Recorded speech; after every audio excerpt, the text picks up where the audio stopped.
How you doing, guys? When I was a kid, I used to love Coca-Cola. This was back in the day before we had plastic bottles and aluminum cans. Coca-Cola came in these big, heavy-duty green bottles. We didn't have convenience stores at this time, but we had a gas station at the end of my street. See, at the time, gas stations didn't double as convenience stores. They were simply garages. But they had this old machine up there, so I used to walk up at the end of the street. I would have my shiny nickel and just plop it in the machine and clunk, this thing would drop to the bottom. Sometime in the 70s, they started switching to plastic, which kind of altered the flavor. That was when I started drinking it out of cans. Its flavor was just never quite the same. You go into the store today to buy Coke, and you have a flavor for every occasion. You've got Diet Coke. You've got Coke Zero. You've got vanilla flavored Coke. You got buffalo testicle flavored Coke. It's ridiculous. These are the things because people like choices. Used to be that you went to Dunkin' Donuts strictly for donuts. You went to McDonald's strictly for burgers. Now everybody's got to have a little bit of everything. But now we have all these choices. This is about the only choices that people really have. When I was younger, my family were hardcore Democrats as far as politics went. I was never really impressed with the Democratic Party. If anybody who was old enough to remember the Vietnam War, we had a Democrat in office when we got in, a Republican in office when we got out. This was the first real black eye that the United States had ever had.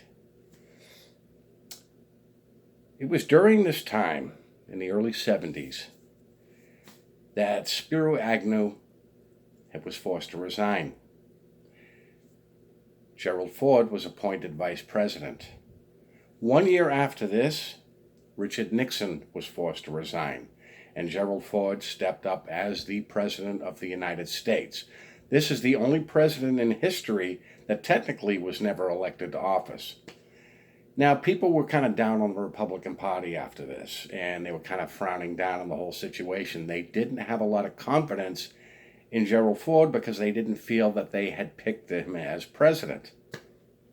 During that next election, as a matter of fact, as I recall, for the next election, Ronald Reagan had attempted to get the nomination as the Republican runner. But since Gerald Ford was the incumbent, he obviously got it. Jimmy Carter was given the nomination as a Democrat for the Democratic Party, and he ran against Gerald Ford. Now, Jimmy Carter was generally a nice guy. Everybody liked him. He appeared to be a working class guy. He was very friendly, which in all honesty, do you really want a nice guy as president? Well, he took the election. During this term, was the second black guy the United States ever had. People found out quickly how incompetent Jimmy Carter really was. As a matter of fact, it was during this term that both Republican Party and Democrat Party realized he had to go. So they were both colluding to get Jimmy Carter out of office. This time, Ronald Reagan did get the nomination for the Republican Party. Now, Ronald Reagan used his experience, his acting experience. He came across like a very self-confident person, very strong person. He came across like a cowboy wannabe. And at the time, it's what the country was looking for. The election itself was a slaughter. If anybody is old enough to remember the Iran hostage crisis, we had hostages in Iran for well over a year. Jimmy Carter made a failed attempted helicopter raid, which really soured everybody on him. He couldn't even do that. And he was like, Carter's got to go. What I didn't realize at that time was both the Democratic Party and the Republican Party were in cahoots with the Iranian government at that time to hold on to the hostages until after the election. Jimmy Carter was kept busy through the entire campaign. As a matter of fact, he looked horrible for this last year. He was getting beat on pretty well. So Ronald Reagan pretty much stole the election. I was much younger at the time, and I was very heavily involved in politics, and I just never liked the Democratic Party. My family found out that I was now voting Republican, and they had a shit fit over this. They kept telling me, you got to vote for the party. It doesn't matter who the person is running. You have to vote for the Democratic Party. And I'm like, no, I actually don't. Come to find out afterwards, my mother also switched her vote and voted Republican that year. At first, when Reagan got in office, he appeared to be doing very well. He jump-started the economy. Money started flowing in. The beginning of his term was phenomenal. He was the first president that would give speeches before the State of the Union address. And he basically used his acting experience there as well. The reasoning behind that was the networks realized that after about 10 minutes of the State of the Union, most people tune it on to something else. So he would give his speeches knowing full well that most Americans would turn it off and tune into something else, so they actually weren't hearing the State of the Union. By the end of his term, things weren't going so well. He jump-started the economy and did very well at it. But we all know what happens when you print money out of nowhere to jumpstart things. Eventually, you have to pay it back. The Northeast, where I was living at the time, had had such a recession. People were losing everything. I lost everything I owned. That's when I relocated. At the time, I was still voting Republican. Reagan's term was up, and his then Vice President George Bush was running. So I cast his vote, which shortly thereafter I found out was a very big mistake. It was shortly after Desert Storm I found out exactly what George Bush was all about. I started doing digging. As much research as I did on Watchtower when I was a JW, I did a whole lot more research in the political system in this country. And I dug deep. Come to find out that no, we don't even have a choice as far as presidents go. Presidents are always hand-picked and put in that position.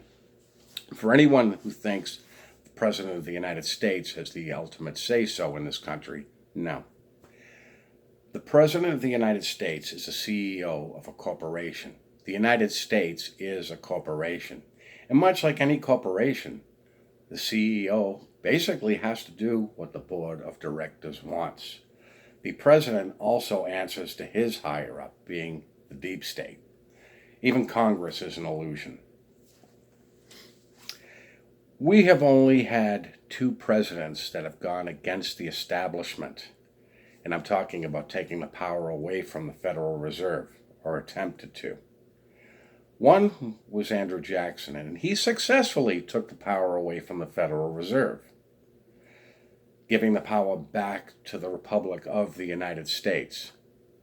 The problem was, when Jackson's term was up, Van Buren got into the White House, and the central bankers got the control right back. The second president who attempted to take the power away from the central bankers, the Federal Reserve, was John F. Kennedy. He had done a couple of speeches exposing the secret societies, which was the beginning of his downfall. The second thing he did was he signed a bill where the United States would print up its own money to use, the reason being they wouldn't have to pay back interest on it. This took the power away from the Federal Reserve entirely. Now we all know what happened to him. That was the death nail in his coffin. I have been watching a lot of the ex-JWs on Facebook debate back and forth on the political climate in this country. As far as our current president, some people like him, some people hate him. I can't say for sure 100% if he is with the citizens of the United States or not. All I can say is the 2016 election was some of the most entertaining television I've ever seen. Now, after Bush had left office, Bush Sr., I stopped voting entirely because I found out, no, we did not have a choice. See, the Democratic Party and the Republican Party are simply two sides to the same coin.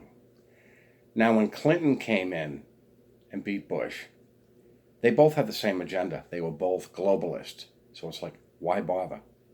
At this point in time, I had no use for Bush, and I also had no use for the Clintons. Now, a lot of people didn't know about the Clintons at this time. And most of Bill Clinton's presidency was comic relief. I mean, blowjobs in the Oval Office. Ha ha ha. Well, by the end of his term, we got another Bush. And the country got a third black guy with 9/11. And it wasn't too long before people realized that that was an inside job. And after that, we had the traitor Barack Obama. Now, during this time was the time when I was a JW, so although JWs take a lot of credit for things, I had stopped voting years earlier. I had stopped celebrating hobbies decades ago, but they like to take credit for that. Now, what a lot of people don't realize is both Hillary Clinton and Obama were going for the nomination. The deep state told Hillary that we're giving it to Obama. You are next. So by the time the 2016 election came up, I was convinced Hillary was going to get the White House. I wasn't surprised that Donald Trump decided to run. Like I said, it made for entertaining television. And imagine my amazement when Trump won the election. I was shocked. I was convinced Hillary was going to be placed in office. I can't say 100% if Donald Trump stands for the United States citizens or if he was placed there by the deep state. But two things you want to consider. Every president that goes into office, they go completely opposite directions to give people that feel that they are making a difference.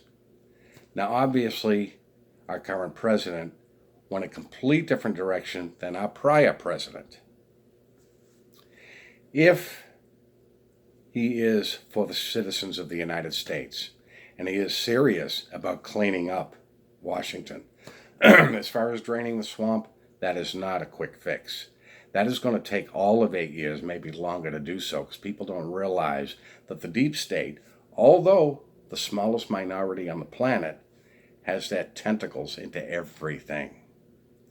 And by doing so, he's placed his life in great danger. But the other thing you want to consider, and this is something that even Jehovah's Witnesses have right. When somebody is in power, whether they're a good leader or a bad leader, eventually they're out of office. After watching the debates going back and forth on Facebook, consider one thing. Our current president is not going to be in office forever. If he even succeeds at taking the power away from the central bankers, taking the power away from the deep state, what happens in 2024? Do we go back to the same thing? Like I said, I can't say 100% whether he is with us or he's against us. I'm not even going to go into who I voted for in the 2016 election. Most Jehovah's Witnesses are very unfamiliar with politics. And the one thing I have noticed is that you are drinking the political koolaid, no matter what side of the fence you're on. I am not new to this. Matter of fact, I did a lot of digging and found out what's really behind it. Much like Watchtower, it's all a show. It's all up front. And Jehovah's Witnesses, of all people, you've discovered that you were being bullshitted by Watchtower. You got out of the organization, and now the wool is being pulled over your eyes again. You're still drinking the Kool-Aid. I suggest that you stop bickering on Facebook. If you don't want to be jumped on, don't put things out there that are going to be jumped on. This is why my Facebook page, I don't put anything serious on there. I mean, I hate Facebook to begin with, and I'm considering just deleting the whole page. But you people are arguing over politics. And the funny thing is, arguing over politics is as stupid as arguing over religion because nobody wins. Neither argument is winnable. You could argue for decades over it. This is why I won't argue over religion. I won't argue over politics. It's ridiculous. And those two subjects have started more fights in families, in public, amongst countries. It's freaking ridiculous. ex-JWs. I don't know how long you followed politics. Now, I know Watchtower claims to be politically neutral, but I have noticed one thing. Jehovah's Witnesses, it's not that they're politically neutral, it's most of them are politically ignorant. I suggest you do some heavy-duty research, because what you see isn't exactly the way things are. It's all a deceptive show. Anyways, guys, that's all I got today, and I will talk to you soon. You guys have a good day.